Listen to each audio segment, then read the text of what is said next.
Well, good afternoon. I have to introduce the next speaker.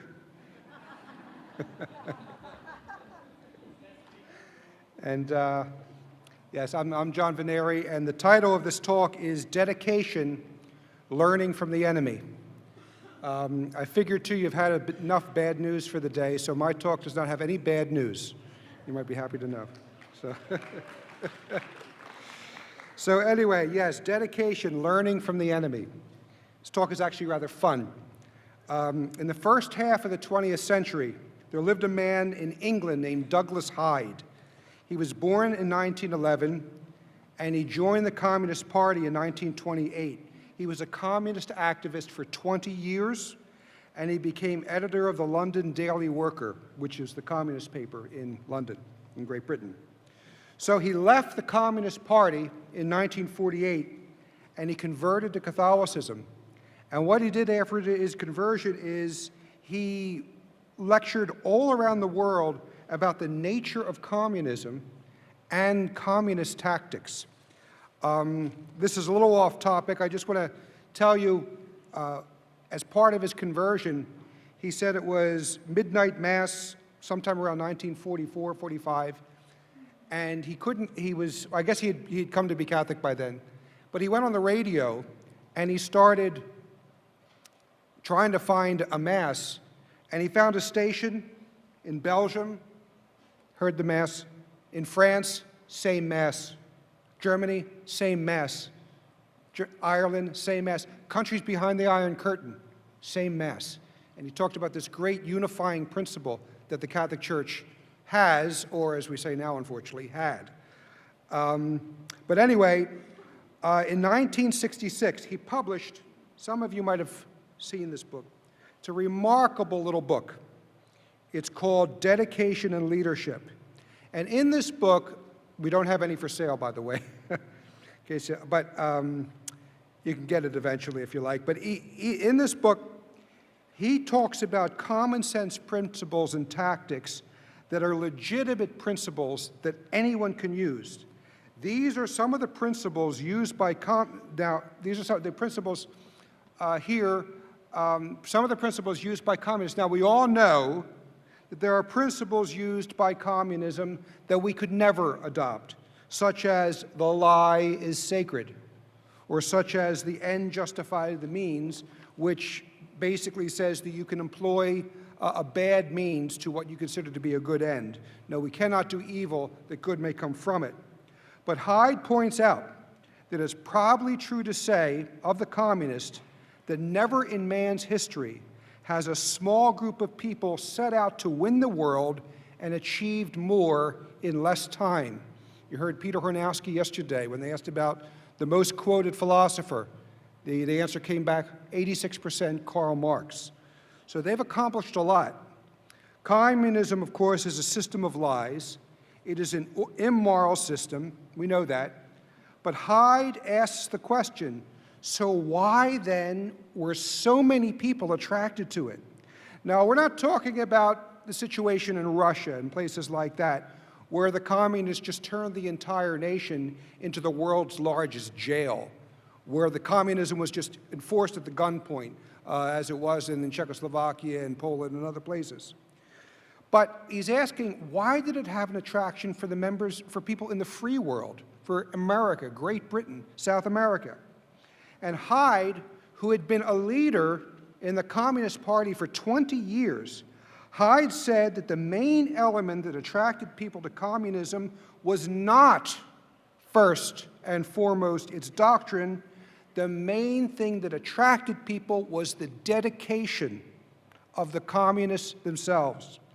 Those who encountered communists in Britain, United States, they met people who were wholly dedicated to their cause, living their cause 24 hours a day, 7 days a week, willing to give all to their cause. And Hyde says this was the main attraction, the dedication of Communist Party members. Now, Bishop Fulton J. Sheen once said that fire has two qualities, light and heat. He said that we Catholics have the light, that is the truth, but oftentimes it is the enemy who has the heat. The enemy often has a zeal and a passion for their false causes that sometimes put us to shame, and that's the thing we're going to talk about today. Now, the well-known French Catholic counter-revolutionary writer, author, Jean Houssaye, he wrote a book in 1966 called Action. He did write a book in 1949 called That He May Reign, and the foreword to the book was written by Archbishop Lefebvre at the time. But in Jean Houssaye's book, Action, early pages, he talks about, very interesting distinction he makes. He talks about the necessity to be both orthodox in mind, that is, to know sound doctrine, and also orthodox in the will, to oppose evil and fight for the good. Here's what Houssaye says. By the way, it's spelled O-U-S-S-E-T, Jean Houssaye. Here's what he says. He says, there is no more subtle and heinous a perversion than a self-satisfied orthodoxy that is indifferent to whether truth is fruitful or whether evil is triumphant. A wholly cerebral and speculative orthodoxy is not enough. To be really and vitally orthodox, one needs not only intellectual orthodoxy, but orthodoxy of the will. And this is manifested principally by a normal readiness for zeal and indignation. Zeal for what is good, indignation for what is evil. And Houssaye quotes the great Cardinal Ottaviani along the same lines. Now, remember St. Pius X, during the beatification of St. Joan of Arc, he said that all the vigor of Satan's reign is due to the easygoing weakness of Catholics who will not stand up for God's rights. And Cardinal Ottaviani makes the same complaint. This is a magnificent quote. He says, the frequency and power of crime have blunted Christian sensibility, even, alas, among Christians. Not only as men, but as Christians, they do not react, do not leap to their feet. How can they feel themselves to be Christians if they are insensitive to the wounds which are being inflicted on Christianity? Life shows its existence by a sensation of pain, by the vivacity by which it reacts to a wound, by the promptness and vigor of the reaction. In the midst of rottenness and decomposition, there is no reaction. Close quote. You prick a corpse with a pin, there's no reaction. You slap a corpse across the face, there's no reaction. See? So we see that both St. Pius X, Cardinal Ottaviani urges us to stand up for the rights of Christ the King, to react. Now, in our battles as members of the church militant, our Lord himself said, be wise as serpents and guileless as doves. And Douglas Hyde's dedication and leadership, he helps us to be wise as serpents. We see what he's about to lay out for us. We see something similar. We could do the same thing in a way with a rascal such as Saul Alinsky. Alinsky was a left-wing agitator. His most famous book, Rules for Radicals, he dedicated the book to the devil. He actually dedicated it to the devil. He operated on a number of evil principles, such as that there is no such thing as dogma. That's the first principle in his book in chapter 1. There is no such thing as dogma, and I'm telling you that dogmatically. It's a riot. If any of you have read Flannery O'Connor's book, Wise Blood, where Hazel Motes he's reacting against Christianity, and he says he's going to found the Church of Christ without Christ, where the blind don't see, the lame don't walk, and what's dead stays that way. And he has a wonderful speech where he says, the principle I'm about to tell you is one truth, and that one truth is that there is no truth. And that's what Alinsky's saying here. There is no dogma, there is no objective truth, and Alinsky, of course, takes it one step further, but it's a logical step, that there is no such thing as an objective rule of ethics. By the way, Barack Obama is a student of Alinsky method. No such thing of dogma, no such thing as an objective rule of ethics. You do whatever it takes to get your program across. If you have to lie, you lie. Even Chris Matthews called Obama the guy who comes from Alinsky. Okay, so these are evil principles. But Alinsky was effective, though, because he also incorporated truth principles.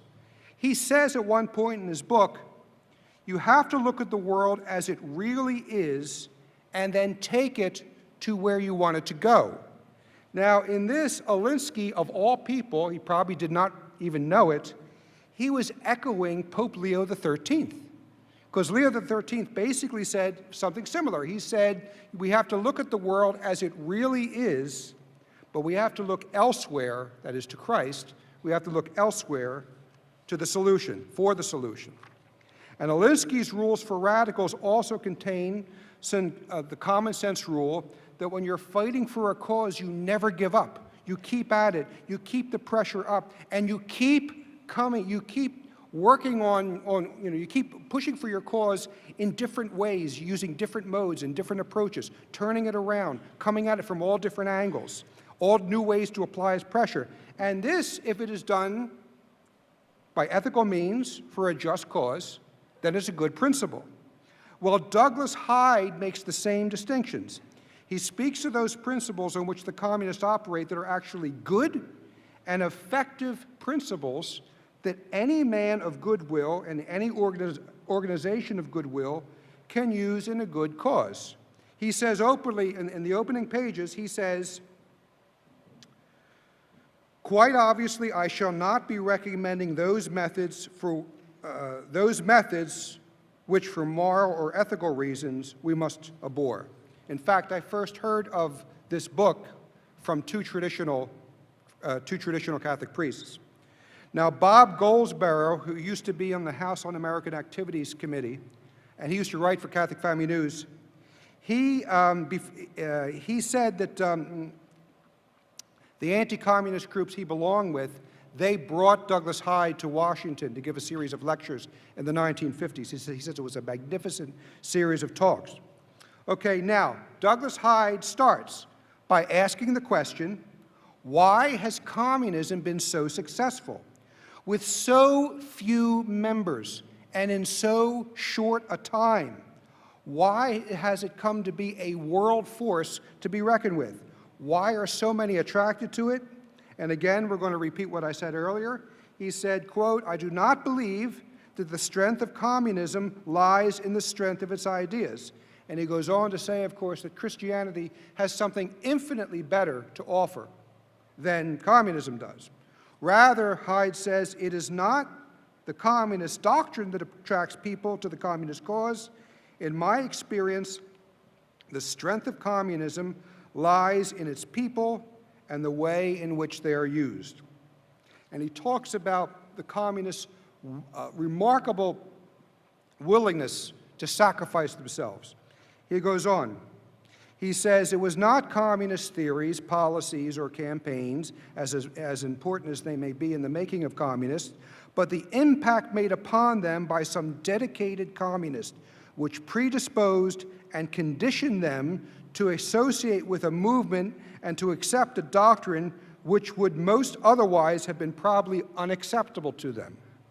What distinguishes the communist movement from the others, and what makes it possible for so small a minority to make so great an impact over time, is the dedication of the average individual member and the immense and dynamic force this represents when all these individuals collectively make their contribution to the cause. The starting point, he says, is dedication.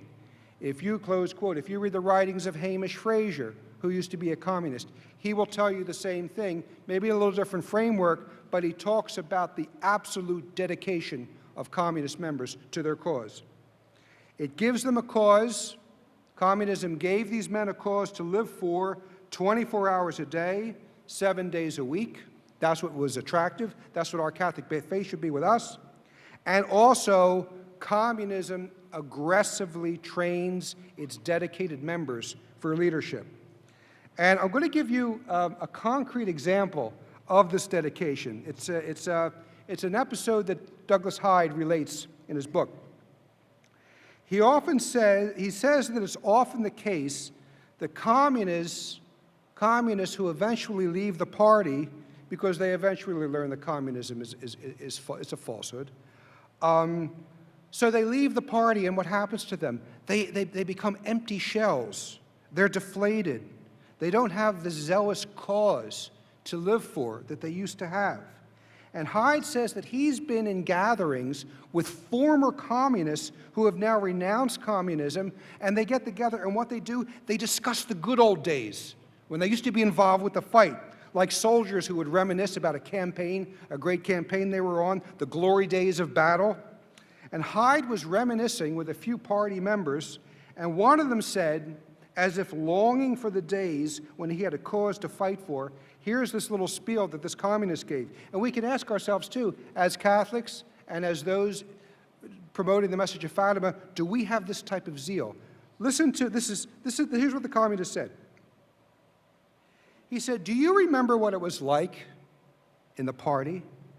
You got up in the morning, and as you shaved, you were thinking of the jobs you would do for communism that day. You went down to breakfast and you read the Daily Worker, this communist newspaper. You went down to breakfast and you read the Daily Worker to get the party line, to get the shot and shell for the fight in which you were already involved. You read every item in the paper, wondering how you would use it for the cause. I had never been interested in sports, he said, but I read the sports page in order to discuss sports with others and to be able to say to them, have you read this in the Daily Worker? And I would follow through by giving them the paper in hoping they might turn from the sports page to the political ones. On the bus or train or on my way to work, I read the Daily Worker as ostentatiously as I can. He would hold it up, that people could see what he was reading, holding it up so that others might read the headlines and perhaps be influenced by them. I took 2 copies of the paper with me. The second one I left on the seat in the hope that someone would pick it up and read it. When I got to work, I kept the Daily Worker circulating. One worker after another would take it outside, read it for a few minutes, and bring it back to me. At lunchtime in the canteen or the restaurant, I would try to start conversations with those with whom I was eating. I made a practice of sitting with different groups in order to spread my influence as widely as I could. I did not thrust communism down their throats, but steered our conversation in such a way that they could be brought round to politics, or if possible, to the campaigns which the party was conducting at the time. Before I left my place at work, there was a quick meeting of the factory group or cell. There we discussed in a few minutes the successes and failures of the day. This is kind of like a little secular examination of conscience. At the end of the day, what did I do well? What did I do poorly? How can I do better in the future? And we discussed, he said, what we hope to achieve the following day. I dashed home, had a quick meal, and then went out, maybe to attend class, maybe to be a tutor, maybe to join some communist campaign, going from door to door, canvassing, or standing at the side of the road selling communist papers, doing something for communism, and I went home at night and dreamed of jobs I was going to do for communism the next day. And then he was very sad, and he said, you know, life had some meaning and purpose in those days. Life was good in the Communist Party. And Douglas Hyde says this is no exaggeration. He said what this man described, this man too, he was an Oxford graduate. He wasn't some, truck driver in Liverpool or something. He was an Oxford graduate, and Hyde said, this was my life and the life of my old comrades. It was a day in the life of a dedicated man, a normal day in the life of a hardcore communist member. Now, Hyde talks about how the party starts a young man into communism. It's the way he started. He said that the first thing that a new communist member is asked to do is to go to some public place and hand out copies of the Communist Daily Worker. And Hyde says he remembers the first day he did this.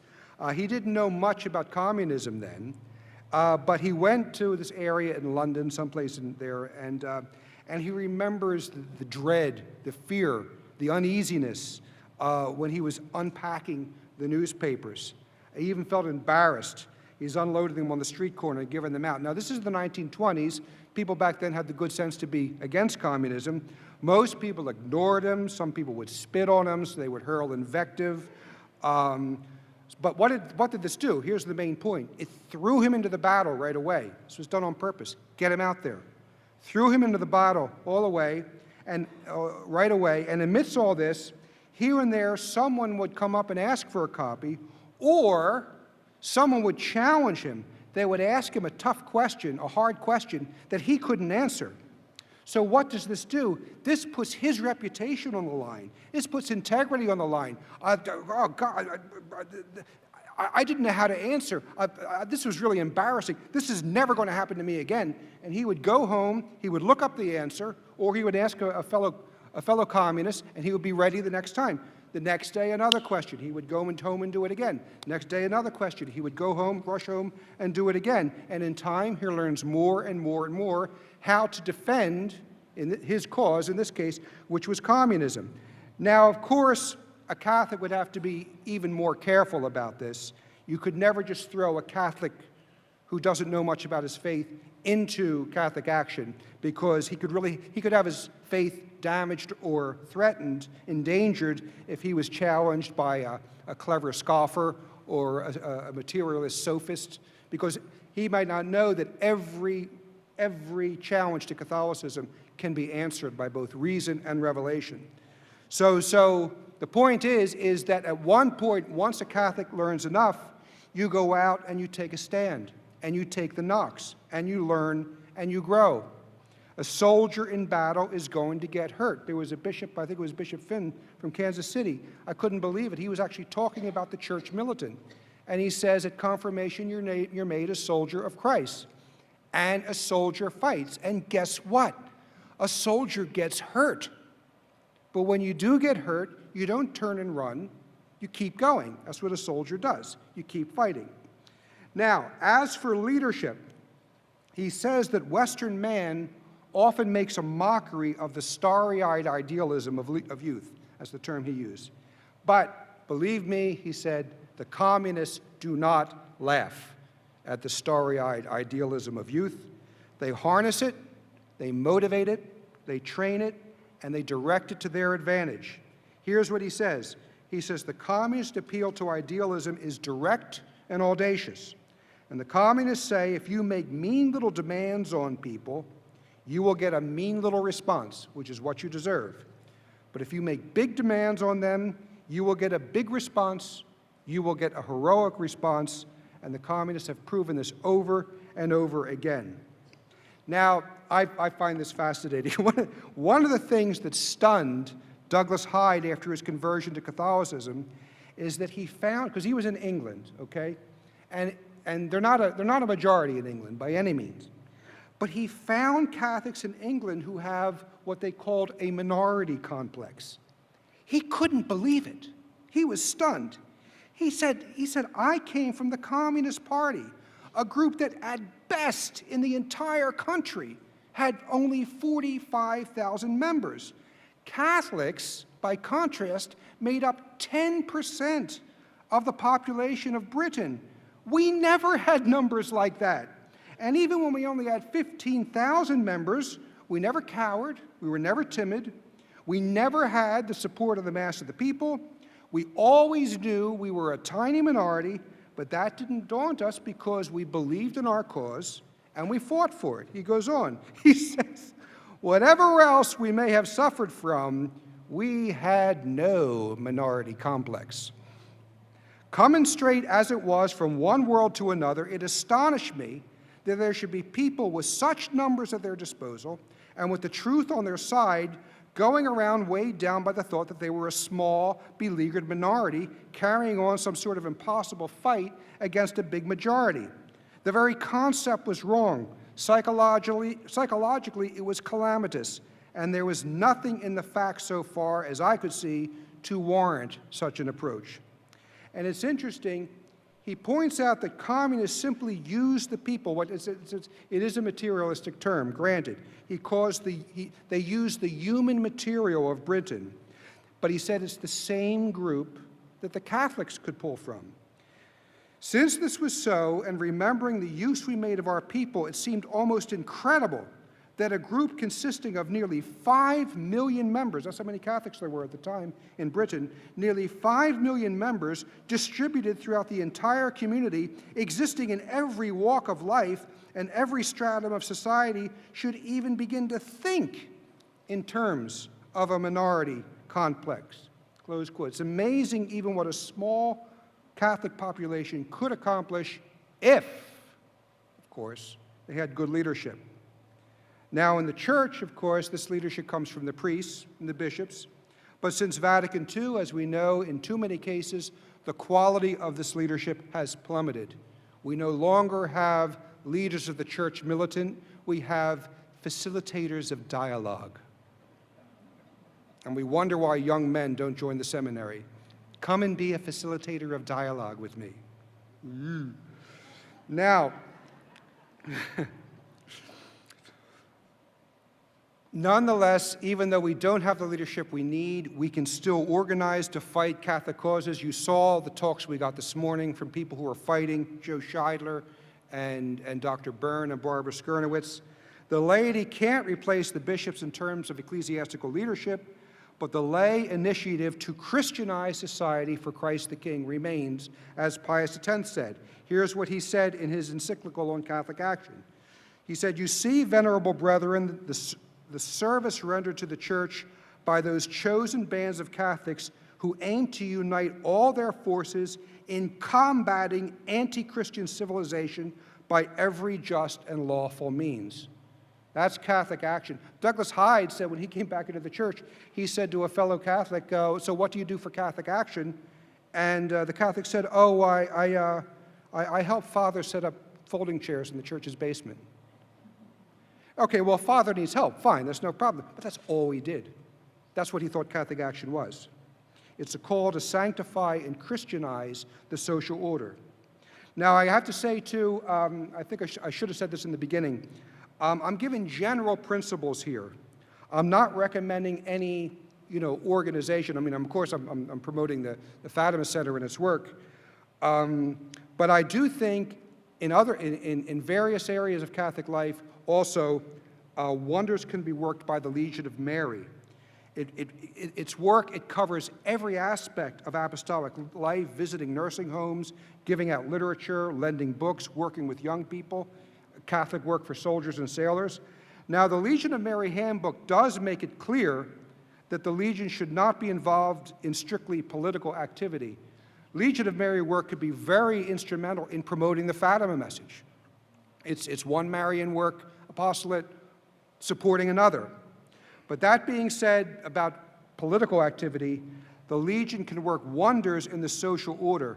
I don't know if you know this story or not, but the original Legion of Mary with Frank Duff in the 1920s, they cleaned up, the Legion of Mary lay people cleaned up an entire red light district in Dublin. It was a district that they thought was beyond hope. Because one of the things that they did is they gathered all the girls who work in this red light district, they gathered them and convinced them to come on a retreat. So they piled them on the bus takes off to the retreat center before they had even harnessed a priest to give the retreat. And there was men who were riding ahead of the bus and knocking on rectory doors saying, we have this problem, can you come and give a retreat for a week now? And, but they found a priest, they gave the retreat, and not all the lives of the girls were turned around, but many of the lives were turned around. Many of the lives were turned around, and this is the type of thing that dedicated Catholics can accomplish. Now, the principles I'm giving too from Douglas Hyde are helpful for schools, for Catholic organizations, for any organization, pro-life organization, even conservative political organizations, and they're helpful to Catholic individuals to think in a new way and bring a sense of day-to-day mission to their faith.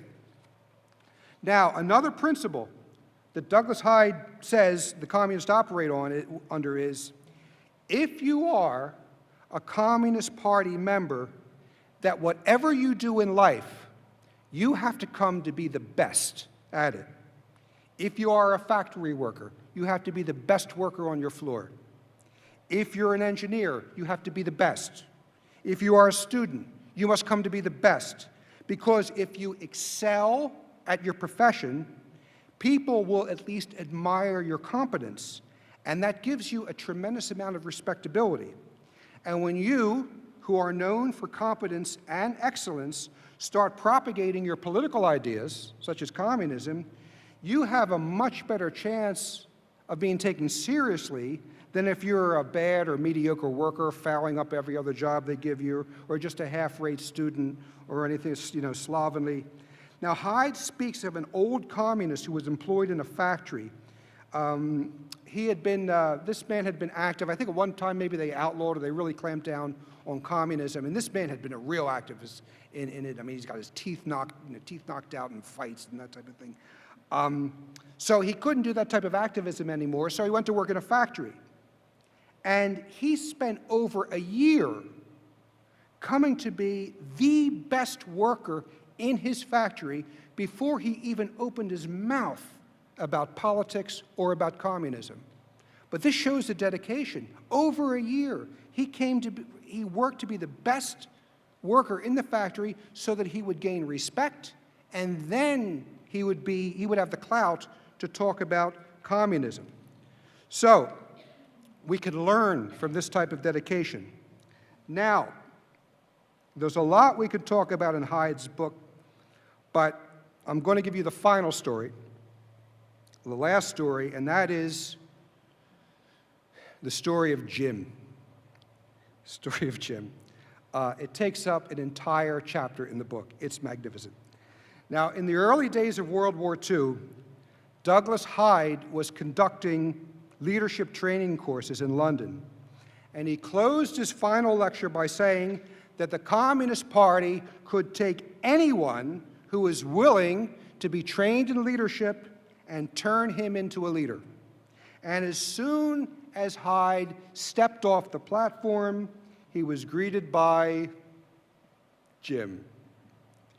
Now, Jim was relatively new to the party, but he wanted to be a leader. The problem was, of course, that Jim was the most unlikely candidate for leadership that you could possibly imagine. He had, nature had given Jim nothing. He had everything against him. Douglas Hyde says he was short, he was grotesquely obese, he had a flabby white face, one of his eyes was twisted and warped and always looking in the other direction, and to crown it off, he had a magnificent stammer. Now, Hyde does not tell the story to mock him in any way, and I'm not telling the story in order to mock anyone in any way, but it's the story that has a point.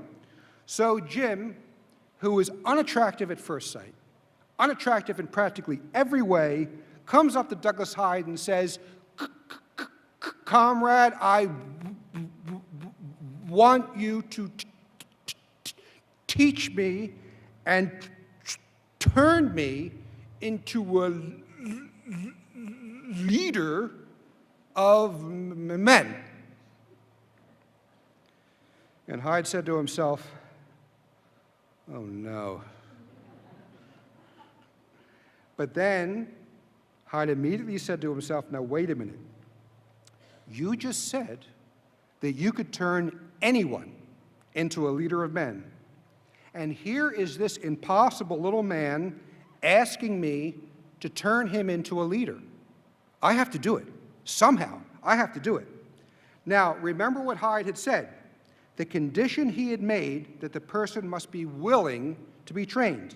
Now, it was clear Jim passed the first test. He had the willingness to be trained. He didn't look at all the bad. He grabbed that one thing, willingness to be trained. So here are the steps that Hyde followed in order to turn this impossible little candidate into a real leader. He did it. He did it, and this is how he did. Rule number one, Hyde says, If you are training a leader, you have to first give him confidence in himself.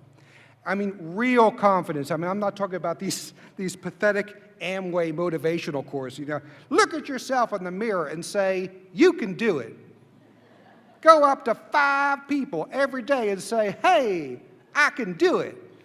I mean, we've all met those, and that's just fluff, you know, that's just noise with no substance. So you have to give them confidence. You have to give them confidence. And you have to, rule number 2 is you have to give the person something to be confident about. Now, when Hyde looked at Jim, he knew that Jim had no self-confidence, and on a natural level, just without any aid, Jim really had nothing to be confident about. Nature was really against him. As I said, nature had given Jim nothing. So Hyde started by telling Jim that if he would attend these, Jim, if you attend these classes, you will be given the answers to the great questions that trouble modern man. You will come to see that according to the laws of the universe, which are dialectical, the ultimate victory of communism is assured. It's built into the dialectical principles of the universe. You will be given a new approach to history. You will be given an understanding of the suffering of the common people, and that progress always comes through conflict. Now, I'm shortening the spiel here, but if you place yourself now on the side of communism, Hyde said, whose victory is inevitable, you will guide the people through this necessary revolution, and you, Jim, will be part of building a grand new world which belongs to the common people. That's what he told Jim, and Jim went, wow. So that pep talk, what did it do? It gave Jim a cause to believe in, and by believing in that cause that he was part of, it gave him confidence in himself. He could be part of a great cause. So the first 2 principles were fulfilled. He gained some confidence in himself, and the way he gained confidence in himself is by being given a cause, something greater than himself to believe in. And it was a work, of course, as far as Jim was concerned. It was a lie. Jim didn't know it at the time. Hyde didn't know it at the time. But as far as they were concerned, it was this great public work for mankind. Now, once Jim had attended these communist classes for a while, then Hyde went to the next step. He said, okay, Jim, now, you have to become a tutor. Well, Jim was horrified. But I can't do that. And Hyde said, yeah, yes, you can. Your job will be tutor the new recruits. Well, I could never do that. He says, yes, you can. He said, now look, Jim, you've been coming to these classes now for what, 3 months, 4 months? Yeah. Okay, you know more than the brand new recruits that just started this week, right? You know more than them. Well, yeah. I said, well, you teach them. Oh, I teach them. Right? And he did it. He did it.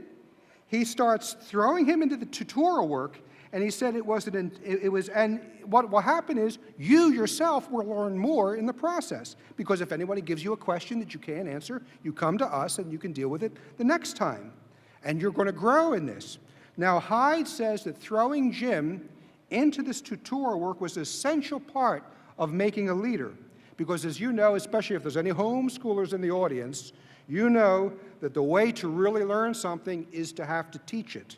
If you have to teach it, you have to really know it. You have to be thinking about it. You have to be anticipating objections. You have to be turning it over in your mind all the time, thinking about it in all different ways, turning it over and over, and working it out so you can explain it simply to beginners. So the best way to learn something is to teach.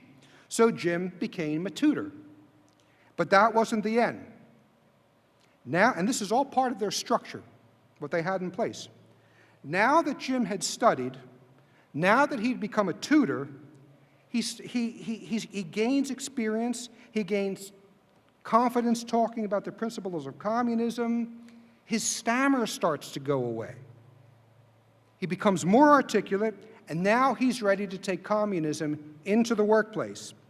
So he was an electrician, so the party trained him even more on how to take the message of communism to his fellow worker. Now,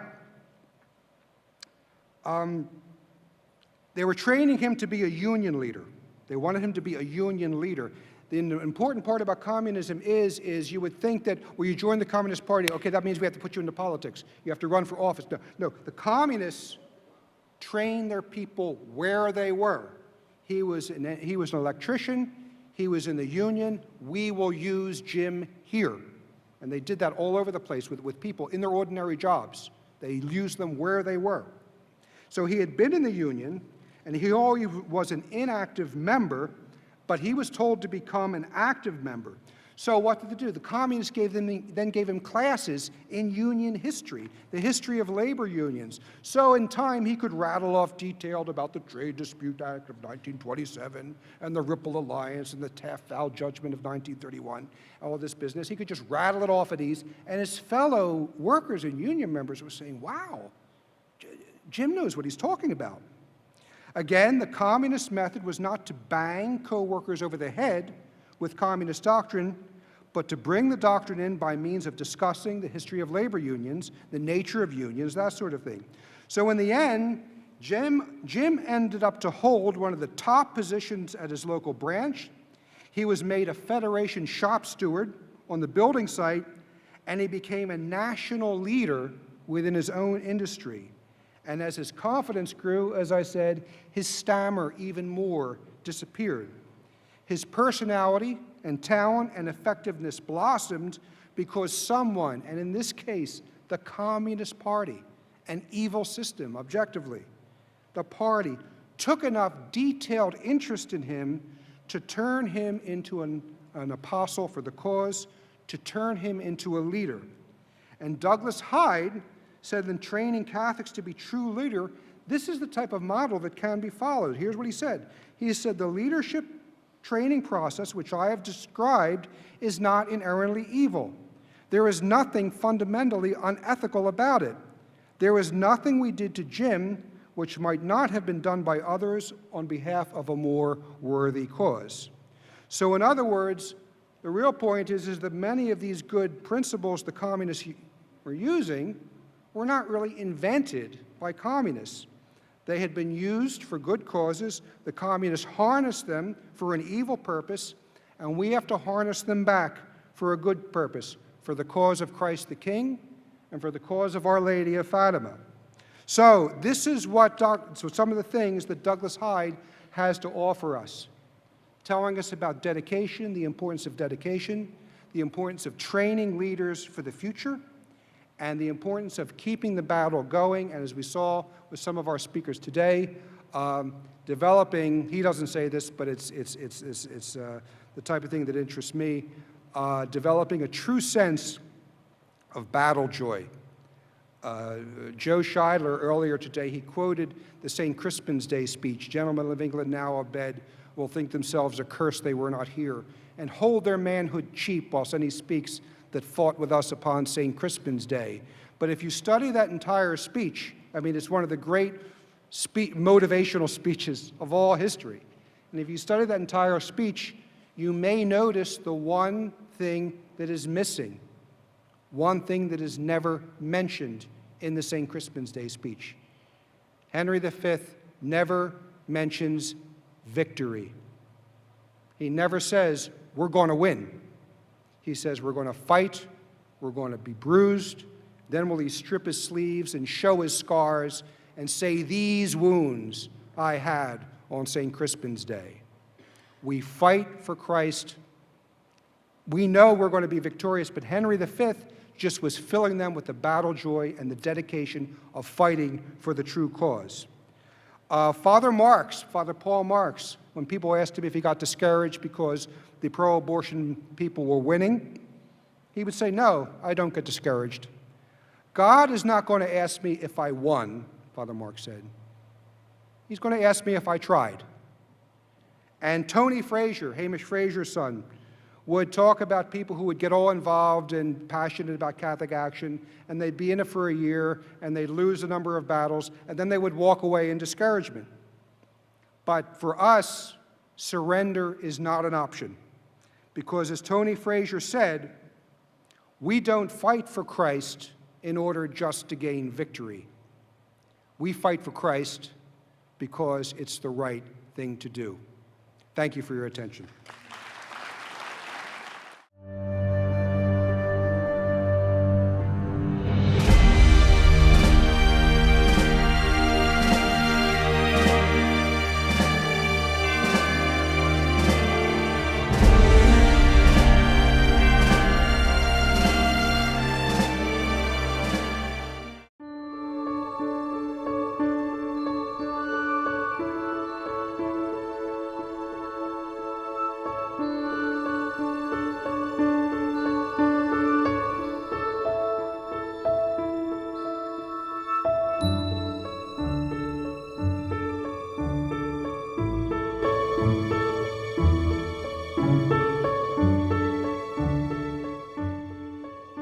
I have come to warn the faithful to amend their lives and ask pardon for their sins. They must not continue to offend our Lord, who is already deeply offended.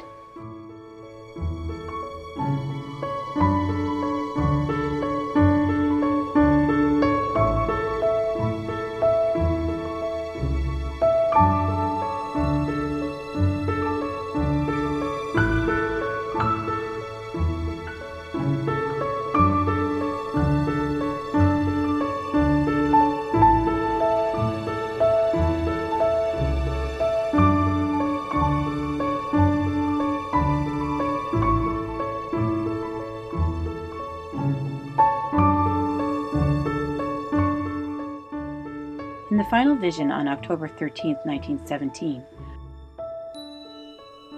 Our Lady silently held out the scapular,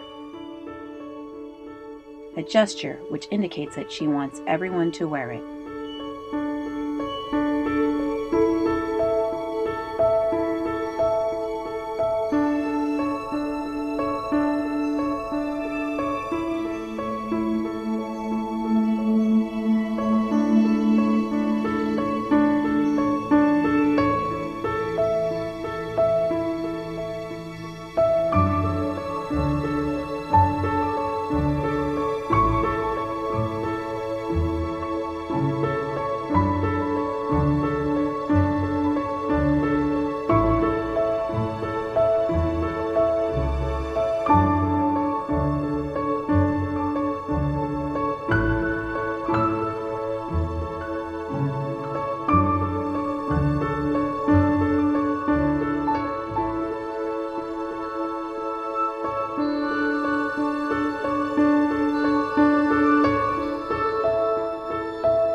Our Lady said, "If my requests are not heeded, Russia will spread her errors throughout the world, raising up wars and persecutions against the Church. The good will be martyred. The Holy Father will have much to suffer, and various nations will be annihilated."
Our Lady makes miracles happen all the time, and the Pope, I think if it's up to Our Lady, he's going to view this DVD and see what we have to say and see the trouble we're in.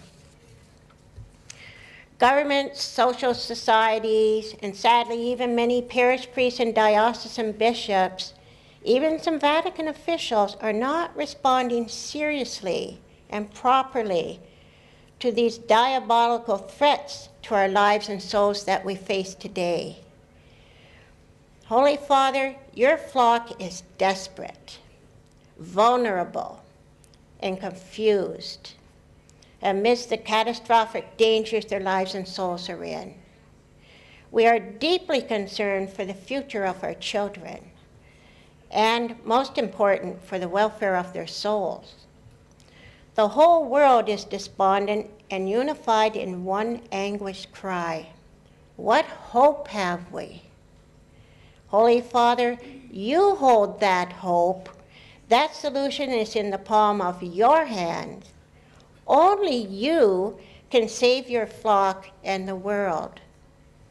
And that is by obedience to the holy request of the Mother of God herself, Our Lady of Fatima, who said of herself, "Only I can help you." All she asks is for you, Holy Father, together with all the Catholic bishops of the world, at the same time to consecrate Russia to the Immaculate Heart of Mary. A mere 5-minute prayer. Holy Father, you need not worry about any repercussions or threats that we all hear about today are being hurled at him. Have confidence, Holy Father. Have confidence in Our Lady's promise. Heaven does not make mistakes. God created the miracle of the Son and fulfilled prophecies made at Fatima for you, Holy Father, so you would believe and do as Our Lady of Fatima requests. Trust in the loving guidance that Our Lady of Fatima gives you. Trust in her maternal promise of protection, as you yourself have nurtured your flock to do. Our Lady requested the consecration of Russia, not the world. She was specific, and Our Lady does not mince words. Please, Holy Father, take Our Lady's words seriously and literally. We cannot change a formula prepared in heaven by God himself, which he sent you through his Holy Mother. Holy Father, when you baptize a baby called John Paul, you don't say, "I baptize all the babies in the world." It would not be valid. Holy Father, when you consecrate a new church, Our Lady of Fatima Church, you don't just say, "I consecrate the churches in the world." It would not be valid.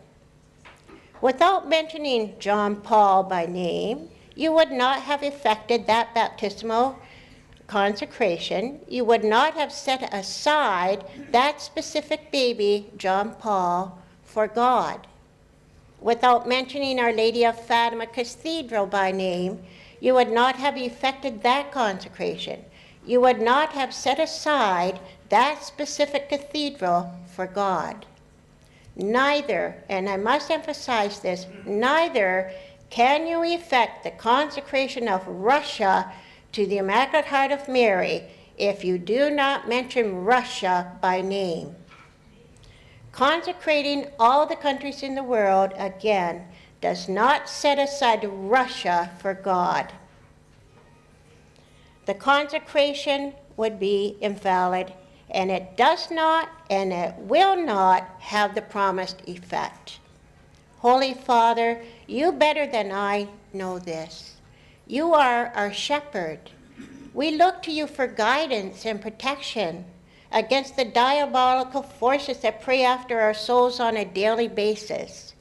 And so we are confused as to why you have not done the consecration of Russia according to the formula Our Lady requested and which God himself commanded. Holy Father, time has run out. Our Lady offered us the only solution, but only through you. Every day of delay in making this consecration, many, many more souls and lives are lost. Today, even thousands upon thousands of souls are already being persecuted, tortured, imprisoned, murdered for their faith. Please do not delay any longer. Please protect your flock. Please consecrate Russia now before it is too late for us. And even for yourself, as the vision of the third secret foretells. Holy Father, we pray for you daily. Save us, save our children. Save yourself from the horrible chastisements prophesied by Jesus and Mary, if you do not hasten to fulfill Our Lady of Fatima's request now. Holy Father, now is the time to show Our Lady of Fatima your trust in her and your obedience to her command.